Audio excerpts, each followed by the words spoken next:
नमस्कार। एक बार फिर से आपका स्वागत है आपके अपने YouTube चैनल साइकोलॉजी बाई बढ़िया सर।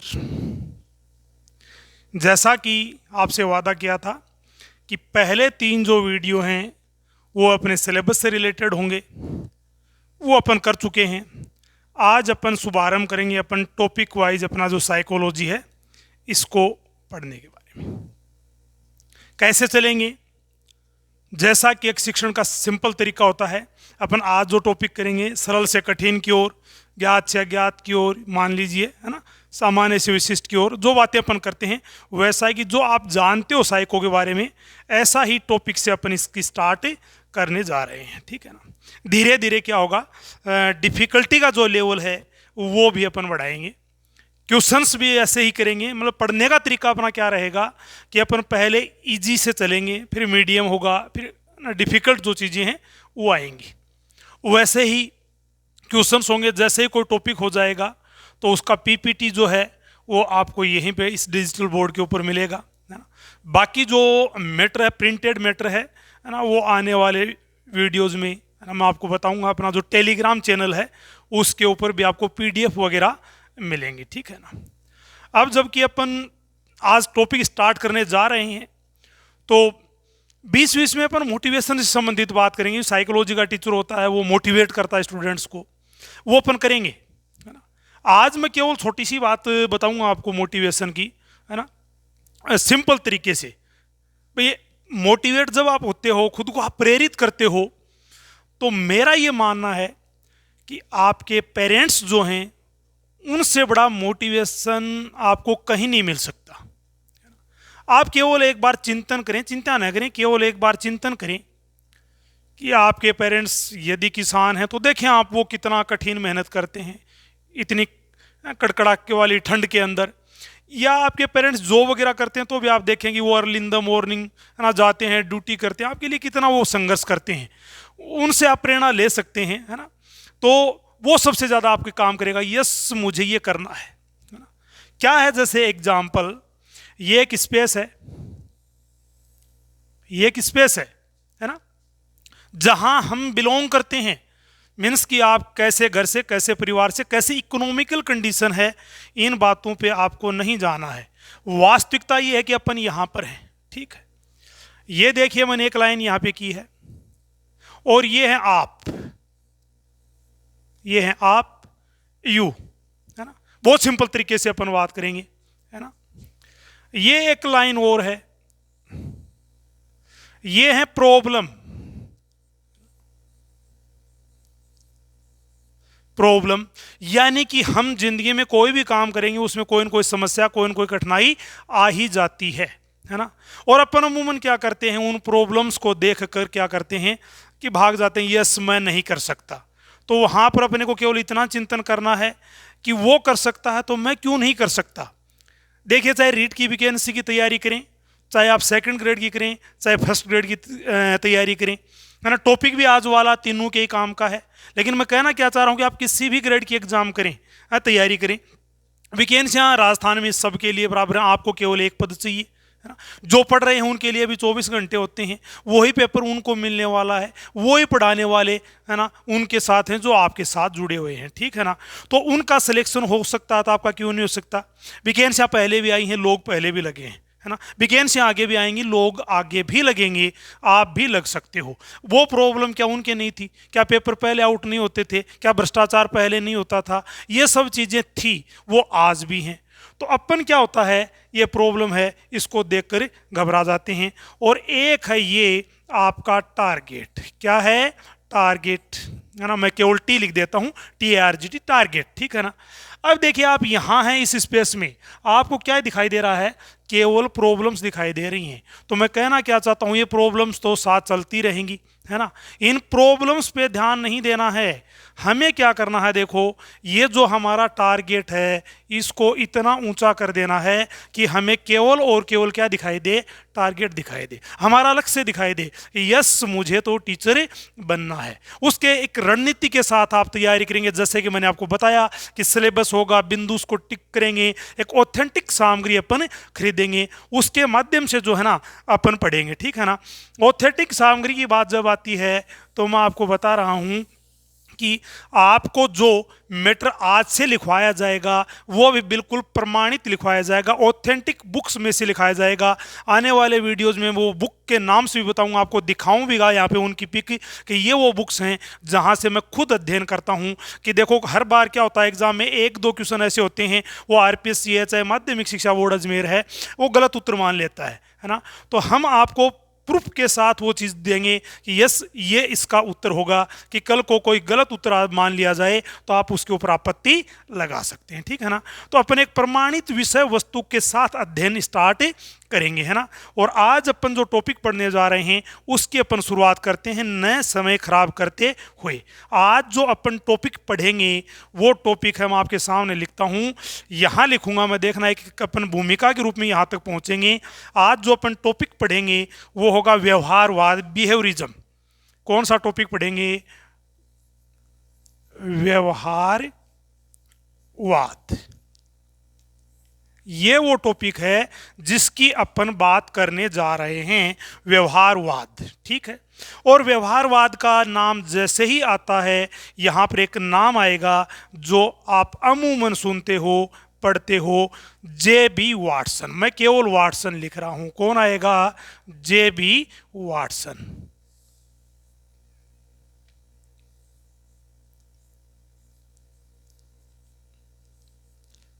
ठीक है, यहां तक अपन कैसे पूछेंगे, है ना, कैसे यहां तक आएंगे, अपन वही प्रोसेस अपनाएंगे कि सरल से कठिन की ओर, ज्ञात से अज्ञात की ओर। क्यों, देखिए एक तो भ्रम नहीं पालना है कि इजी बातें होती हैं वो आती हैं। जो पुराने अभ्यर्थी हैं जिन्होंने पूर्व में एग्जाम दिए हैं वो बिल्कुल डेफिनेटली 100% इस बात से सहमत होंगे कि इजी से इजी क्वेश्चन 2-4 हर एग्जाम में गलत हो जाते हैं। तो अपने को ये भ्रम नहीं पालना है माइंड में कि ये तो बहुत इजी क्वेश्चन है, ये तो मेरे को आता ही है। ये इजी सा टॉपिक क्यों लेके आ रहे हैं, क्योंकि अपन एक बेस बनाएंगे। मैंने जो पहले बोला कि अपन सरल से कठिन की ओर चलेंगे, आज अपन सामान्य बातों से यहां तक चलेंगे। ये व्यवहारवाद अपने आप में बहुत बड़ी बात है, और वर्तमान जो प्रीपेक्स है उसमें इससे क्वेश्चन भी आते हैं। पुराने पेपर की मैं हमेशा सलाह देता हूं आपको कि भी पुराने पेपर जरूर पढ़ें आप, उससे पता चलेगा कि आजकल प्रश्न कैसे पूछे जाते हैं।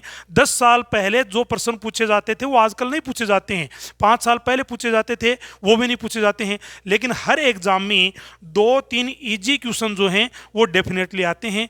तो वो इजी क्वेश्चन को अपन को दरकिनार नहीं करना है, यानी कि स्कोर तक वो पहुंचाएंगे। जैसे कि एक पीछे की वीडियो मैंने बोला था, कुछ स्कोर करवाएंगे, कुछ सिलेक्शन करवाएंगे, कुछ बाहर करवाएंगे, तो है ना, स्कोर तक अपने को वो क्वेश्चन पहुंचाएंगे। इसलिए अपन सरल क्वेश्चन जो हैं वो करेंगे। वो एक छोटी सी बात आपने सुनी होगी कि सवाल छोटा सा था, सवाल छोटा सा था जिसके पीछे ये पूरी जिंदगी बर्बाद कर दी। कैसे भुला दूं वो दोनों आंखें जिन्हें किताबों की तरह याद कर दी। तो कई बार क्या होता है कि एक छोटा सा सवाल है ना, वो भी ज़िंदगी बर्बाद कर देता है। यानी अपन बाहर हो गए सिलेक्शन से, तो चाहे पॉइंट से हो चाहे 1% से हो, बाहर तो बाहर ही हो गए ना।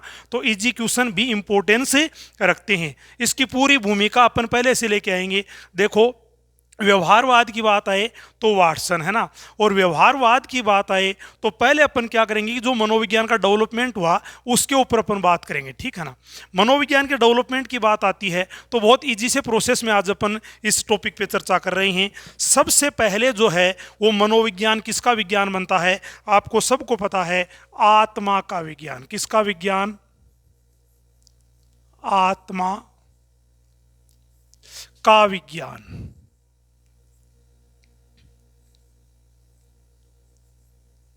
ठीक है, नंबर 1 पे बना आत्मा का विज्ञान। कब, 16वीं सदी में। कब बना, 16वीं सदी में। कुछ महत्वपूर्ण बातें हैं, अपन समझेंगे ज़्यादा इन चीज़ों को, ठीक है। आत्मा का विज्ञान बना 16वीं सदी के अंदर, और माना किसने, महत्वपूर्ण रूप से अरस्तु। कौन था महत्वपूर्ण रूप से, अरस्तु, है ना।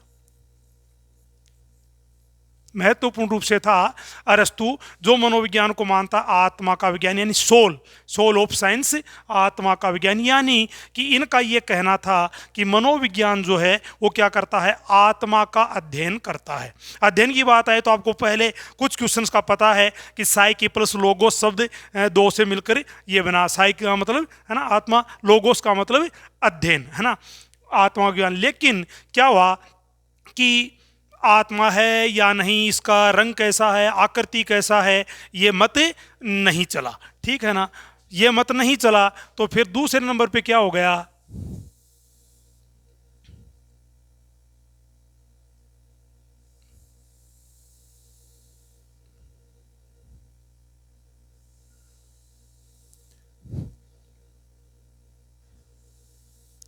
दूसरे नंबर पर जो है ये बन जाता है मन का विज्ञान। क्या बन जाता है, मन का विज्ञान, है ना, मन का विज्ञान, ठीक है ना, माइंड से संबंधित। यानी कि क्या करता है भाई, ये मन का अध्ययन करता है, जो कि किसने माना, पोम्पोनोजी ने। किसने माना, पोम्पोनोजी, ठीक है,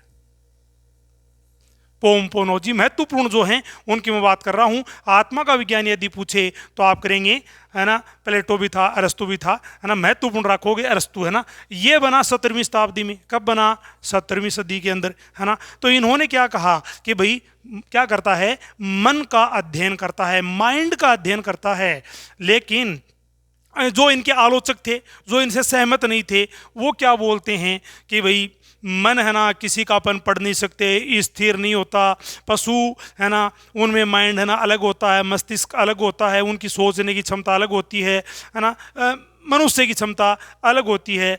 इन चीज़ों को लेकर क्या हुआ, ये जो धारणा है ये भी नहीं चली, मन के विज्ञान वाली भी, है ना। फिर क्या बनता है, तीसरे नंबर पे बन जाता है ये चेतना का विज्ञान। कौन सा विज्ञान है, चेतना का विज्ञान, ठीक है ना, चेतना का विज्ञान, है ना। ये कब बनता है, 19वीं सदी में। यानी 17वीं और 18वीं सदी के अंदर मनोविज्ञान क्या रहता है, मन का विज्ञान रहता है ना। और चेतना का विज्ञान जैसे ही आए तो सबसे महत्वपूर्ण नाम अपन याद रखेंगे, विलियम वुंट। किसका नाम याद रखेंगे, विलियम वुंट। आगे भी चर्चा करेंगे अपन विलियम वुंट के बारे में, अभी आज के ही टॉपिक के अंदर, है ना। विलियम वुंट, इसका शिष्य भी था ईबी टिचनर। इन्होंने क्या कहा कि मनोविज्ञान जो है ये क्या करता है, चेतना का अध्ययन करता है। मैं दोबारा बताना चाह रहा हूं कि टॉपिक अपना ये रहेगा, लेकिन ये बेसिक सी छोटी छोटी बातें मैं आपको बता रहा हूं, ज़्यादा इन पे समय अपन नहीं लगा रहे हैं। ईजी बातें हैं, ठीक है ना, ईजी क्वेश्चन आएंगे, बहुत ही ईजी लेवल के क्वेश्चन, यानी स्मृति मेमोरी बेस्ड क्वेश्चन है, ठीक है ना। तो चेतना का विज्ञान सबसे पहले बना आत्मा का विज्ञान, फिर बना मन का विज्ञान, फिर बनता है चेतना का विज्ञान 19वीं सदी में विलियम वुंट। तो क्या कहा इन्होंने कहा कि भाई चेतना का अध्ययन करता है, लेकिन इन्होंने क्या किया, कमी छोड़ दी कि जो केवल और केवल मन का जो एक पार्ट है चेतन मन, उसके बारे में ही इन लोगों ने बताया।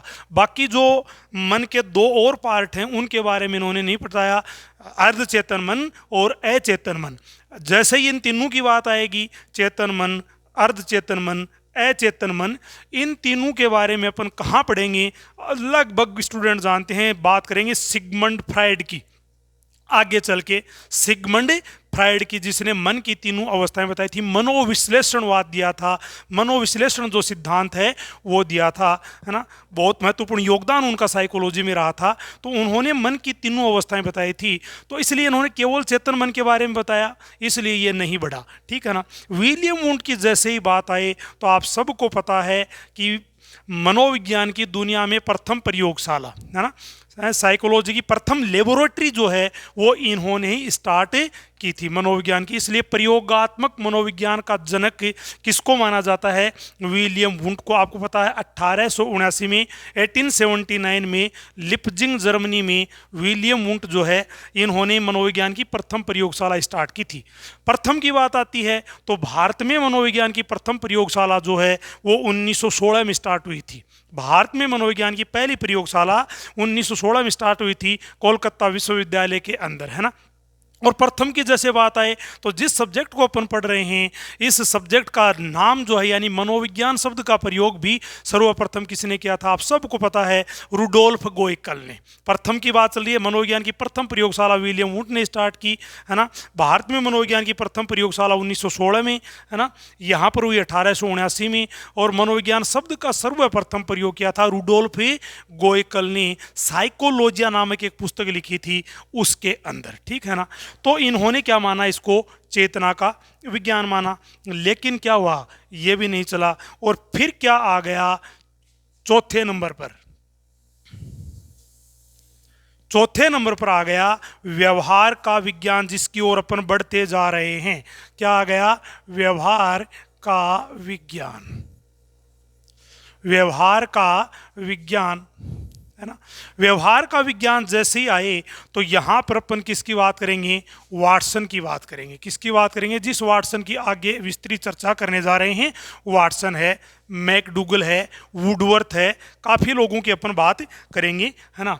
तो इन्होंने क्या किया कि ये कहा कि भाई मनोविज्ञान जो है ना वो किसका अध्ययन करता है? व्यवहार का अध्ययन करता है। बोलो छोड़िए बातें मन वाली, आत्मा वाली, चेतना वाली, बात कीजिए व्यवहार की। प्रत्यक्ष में चाहिए अपने को तो, क्योंकि आत्मा प्रत्यक्ष नहीं है, मन प्रत्यक्ष नहीं है, यानी मूर्त नहीं है। चेतना है वो प्रत्यक्ष नहीं है। व्यवहार है वो हमें क्या करता है? प्रत्यक्ष रूप में दिखाई देता है। प्रत्यक्ष की बात कीजिए, इसलिए क्या बोलते हैं? मनोविज्ञान क्या है? व्यवहार का विज्ञान। कब बना?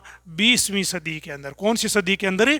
20वीं सदी के अंदर ये बन गया व्यवहार का विज्ञान। यानी अब तक अपन ने क्या बात की उसकी एक परिभाषा देता है वुडवर्थ। वुडवर्थ क्या बोलता है कि मनोविज्ञान ने सर्वप्रथम आत्मा, फिर मन, फिर चेतना का त्याग किया।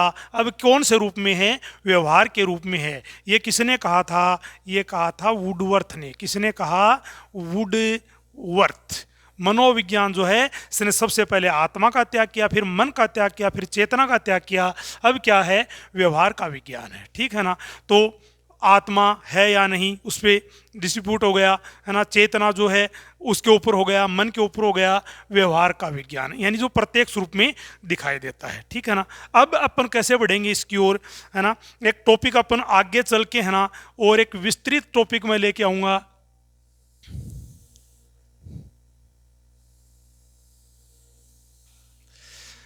स्कूल्स ऑफ साइकोलॉजी, मनोविज्ञान के संप्रदाय, वहाँ पर भी अपन इसकी चर्चा करेंगे। व्यवहारवाद अपने आप में बहुत बड़ा टॉपिक है, लेकिन आज इस तक पहुँचने के लिए अपन बात करेंगे दो स्कूल जो थे ना मनोविज्ञान के, उनकी। सबसे पहले आया संरचनावाद। क्या आया?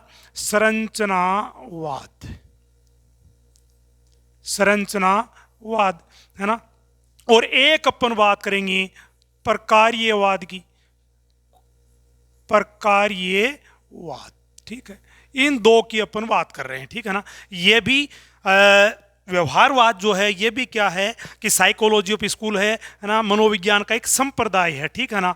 जैसे ही संरचनावाद आए, क्यों मैं इन दोनों की थोड़ी सी चर्चा कर रहा हूं कि इन दोनों में द्वंद्व हुआ। इन दोनों में क्या हुआ? द्वंद्व हुआ। उसके फलस्वरूप क्या आया? व्यवहारवाद आया। इनकी प्रतिक्रिया के रूप में कौन सा आया? एक संप्रदाय व्यवहारवाद के रूप में आया, ठीक है ना। संरचनावाद जो है ये मनोविज्ञान का सबसे पुराना संप्रदाय है ना। यदि पूछ ले तो सबसे पुराना स्कूल जो है ये मनोविज्ञान का संरचनावाद है, यानी स्ट्रक्चर जिसको अपन बोलते हैं। इसके कौन थे? विलियम वुंट ही थे। कौन थे? विलियम वुंट, जिसकी अपन अभी कुछ देर पहले बात कर रहे थे। इसके थे विलियम वुंट। विलियम वुंट यदि ऑप्शन में नहीं है तो ईबी टिचनर हो जाएगा, क्योंकि जहां जहां विलियम वुंट आएगा वहां वहां इनके साथ कौन आएगा? ईबी टिचनर इनका शिष्य था। दोनों एक साथ विकल्प नहीं मिलेंगे, ये ध्यान रखोगे, है ना। और इसका कौन था? इसका था विलियम जेम्स। कौन था? William James. इसका था विलियम जेम्स। हाँ, इतना मैं थोड़ा सा है ना आपको बताना चाहूँगा कि मेरी हैंड राइटिंग है ना ये बहुत सुंदर है ना। इसके ऊपर है ना तालियां बजा सकते हो ना, इसके ऊपर कोई बात नहीं होनी चाहिए, बहुत सुंदर मैं लिखता हूँ है ना। तो विलियम जेम्स। अब देखो इन दोनों में भी एक एचपी टेट यानी हिमाचल प्रदेश का टेट का एग्जाम हुआ था, उसके अंदर एक प्रश्न आया था है ना कि मनोविज्ञान का आधुनिक मनोविज्ञान का जनक, आधुनिक मनोविज्ञान का जनक, बड़ी बहस की बात है। लेकिन मैं यदि जाऊंगा तो उस सूत्र में किसके साथ जाऊंगा, विलियम वुंड के साथ जाऊंगा, क्योंकि मनोविज्ञान की प्रथम प्रयोगशाला है दुनिया में, इन्होंने स्टार्ट की थी और माना भी यही जाता है। विलियम जेम्स जो है इनको अमेरिका में मनोविज्ञान का जनक माना जाता है, ये आप ध्यान रखेंगे, ठीक है ना। तो ये जो संरचनावाद है ना स्कूल ऑफ साइकोलॉजी, ये तो क्या करता है, चेतना पर बल देता है। किसके ऊपर देता है, चेतना के ऊपर बल देता है कि हमारा वर्क करने का जो प्रोसेस है इन सब में चेतना बहुत इंपॉर्टेंस रखती है। और जो प्रकार्यवाद है ये कार्य के ऊपर यानी फंक्शन के ऊपर ध्यान देता है कि चेतना छोड़िए हम काम कैसे करते हैं इसके ऊपर बात कीजिए, ठीक है ना। इन दोनों में क्या हुआ, द्वंद्व हुआ, तो क्या आ गया, व्यवहारवाद है वो आ गया। अब आ गए यहाँ पर महत्वपूर्ण मुद्दे के ऊपर, व्यवहारवाद। व्यवहारवाद क्या बोलता है कि चेतना छोड़िए, कार्य छोड़िए, हमें प्रत्यक्ष रूप में दिखाइए है ना, जिसके अंदर हंसना है, बोलना है, चलना है, कार्य करना है, जो भी अपन व्यवहार करते हैं उसकी बात कीजिए। जिसका व्यवहारवाद का जनक यदि पूछे तो क्या करके आओगे, वाटसन। यहाँ पर अपन कई बात करेंगे वाटसन के अलावा भी और मनोवैज्ञानिकों की। तो व्यवहारवादियों ने अधिगम के बारे में क्या कहा, अधिगम के बारे में क्या कहा, एक डेफिनेशन भी है कि अनुभवों के द्वारा व्यवहार परिवर्तन ही अधिगम है। ये ध्यान से सुने दोबारा मेरा कोट कि अनुभवों के द्वारा व्यवहार परिवर्तन ही अधिगम है। ये कौन मानते हैं, ये व्यवहारवादी मानते हैं। देखो एक तो अनुभव शब्द में बोल रहा हूं, एक में बोल रहा हूं व्यवहार, और एक बोल रहा हूं अधिगम। अनुभवों के द्वारा व्यवहार में क्या आएगा, परिवर्तन आएगा, वही क्या है, अधिगम है, ये बोलते हैं व्यवहारवादी, है ना। अब देखो क्या है, यहाँ पर अपन दो चर्चा करेंगे, उससे आगे अपन बढ़ाएंगे। ये जो वाटसन है इसने वो डेफिनेशन तो दिया था कि मनोविज्ञान व्यवहार का शुद्ध विज्ञान है, निश्चित विज्ञान है, धनात्मक विज्ञान है, इटीसी जो भी है। इसने एक बहुत शानदार स्टेटमेंट दिया था, ये हर अभिभावक, हर टीचर और हर स्टूडेंट के लिए बहुत मायने रखता है। इन्होंने क्या कहा था कि बोलो आप मुझे है ना कुछ हेल्दी से बच्चे दीजिए, ना स्वस्थ बच्चे दीजिए, मैं उनको डॉक्टर, वैज्ञानिक, डाकू, वकील कुछ भी बना सकता हूँ। दोबारा सुनो क्या कहना चाह रहा है कि आप मुझे कुछ हेल्दी से ना चाइल्ड बच्चे दीजिए, मैं उनको डॉक्टर, वैज्ञानिक, डाकू, इंजीनियर, वकील कुछ भी बना सकता हूँ। मतलब क्या कहना चाह रहा है अपने इस स्टेटमेंट से व्यवहारवाद में वाटसन, कि बच्चे को कुछ भी सिखाया जा सकता है ना। वातावरण से भी रिलेट करेंगे ये बातों को, किस पे डिपेंड करेगा, वातावरण पे, है ना। इसने एक प्रयोग किया, उसके ऊपर भी अपन बात करेंगे। उससे पहले जो ये बात बोल रहा है उसको रिलेट करने के लिए है ना अपन एक बात करेंगे किसकी, जॉन लॉक की। किसकी बात करेंगे, जॉन लॉक, है ना। जॉन लॉक, इन्होंने एक दिया था टाबुला रासा। क्या दिया था, टाबुला रासा, ये ध्यान रखेंगे आप, टाबुला रासा। क्या था टाबुला रासा, ये इंपॉर्टेंट है, इनसे रिलेटेड है, इसलिए बता रहा हूं कि माइंड जो उसको माना खाली स्लेट, कि माइंड हमारा क्या होता है, बिल्कुल खाली होता है, उसके अंदर कुछ भी डेवलप किया जा सकता है, उसको कुछ भी अपन बना सकते हैं। वही वाटसन बोल रहा है कि बालक को अपन कुछ भी सिखा सकते हैं, जो कि कौन बोल रहा है, जॉन लॉक बोल रहा है टाबुला रासा के द्वारा, कि हमारा मस्तिष्क जो है वो बिल्कुल खाली होता है, जैसा अपन उस बच्चे को बताएंगे वैसा ही वो सीख जाएगा। वाटसन जो है, वाटसन इसने एक छोटा बच्चा था अल्बर्ट, है ना, लिटिल अल्बर्ट नामक एक बालक के ऊपर प्रयोग किया था। और क्या हुआ कि वो सफ़ेद खरगोश जो है ना, होता है एक, वो उसके साथ प्रेजेंट करता है और एक बहुत भयानक वाली आवाज़ है ना वो निकालता है।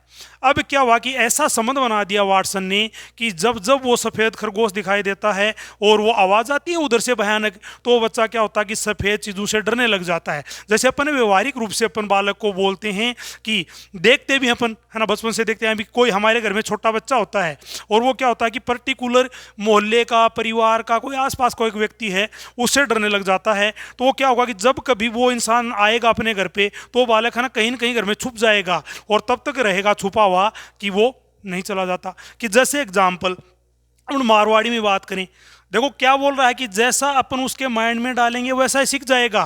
कि अपन छोटे बालों को अपन मारवाड़ी भाषा में है ना डराने के लिए या कोई काम करवाने बोलते हैं ना, बोलो चुप हो जा, हाउ आ जागो, तो हाउ न तो आपने देखा न मैंने देखा, अपन ने उसके माइंड में डाल दिया कि हाउ कुछ होता है और वो आने से खा जाता है ना। तो जैसा अपन उसके माइंड में डालेंगे वैसा ही क्या हो जाएगा, उसके माइंड में डेवलप हो जाएगा। इसलिए बोल रहा है कि आप मुझे कोई बालक दीजिए, मैं उसको डॉक्टर, वैज्ञानिक, डाकू, इंजीनियर कुछ भी बना सकता हूँ। देखो क्या स्टेटमेंट दिया था कि अनुभव के द्वारा व्यवहार परिवर्तन, जैसे छोटा बालक व्यवहार करता है वैसा हम नहीं कर सकते। क्यों नहीं कर सकते? कि छोटा बालक है ना, वो अपन बोलते हैं नादान है, अबोध है, हमें अनुभव हो गए। जैसे छोटा बालक है, किसी पड़ोसी के घर गया तो वहाँ पर उसको कोई खिलौना अच्छा लगा वो उसको ले लेगा, उसको कोई खाने की वस्तु दिखाई दी उसको खा लेगा, है ना, क्योंकि उसको ये पता नहीं कि ये चीज़ पड़ोसी की अपने को नहीं लेनी चाहिए। लेकिन जैसे जैसे अपन अनुभवी हो जाते हैं तो सीख जाते हैं कौन सा काम गई सही है, कौन सा गलत है ना। वो चीज़ें सही गलत, नैतिक अनैतिक में अपन फर्क करेंगे किसके द्वारा। जैसे अपन बालक को शुरुआत से ही अंग्रेजी बोलना सिखाएंगे वो सीख जाएगा, अपन मारवाड़ी सिखाएंगे तो सीख जाएगा, गाली गलौज सिखाएंगे सीख जाएगा, यानी कि हम बालक के माइंड में क्या डेवलप करेंगे वैसा ही हो जाएगा। अब क्या है कि व्यवहारवाद को विस्तृत रूप से कैसे पढ़ें अपन, क्योंकि ये छोटा कोई टॉपिक तो है नहीं। व्यवहारवाद है ना, वाटसन के बाद में भी क्या होता है, जैसे कि स्किनर है, थायरनडाइक है, पावलोव है, वो जो लोग होंगे वो इसके ऊपर और विस्तृत बातें करते हैं अपने अधिगम के सिद्धांत के अंदर। क्रिया परसों सिद्धांत है, प्रयास व त्रुटि का सिद्धांत है, शास्त्रीय यानी अनुकूलित अनुक्रिया का सिद्धांत है। वो जो टॉपिक हैं उनके अंदर क्या होगा, अपन व्यवहारवाद का जो टॉपिक है उसके ऊपर और बात करेंगे, है ना, विस्तृत रूप से अपन चर्चा करेंगे। कुछ पीपीटी जो है वो भी इसके अंदर अपन बनाएंगे।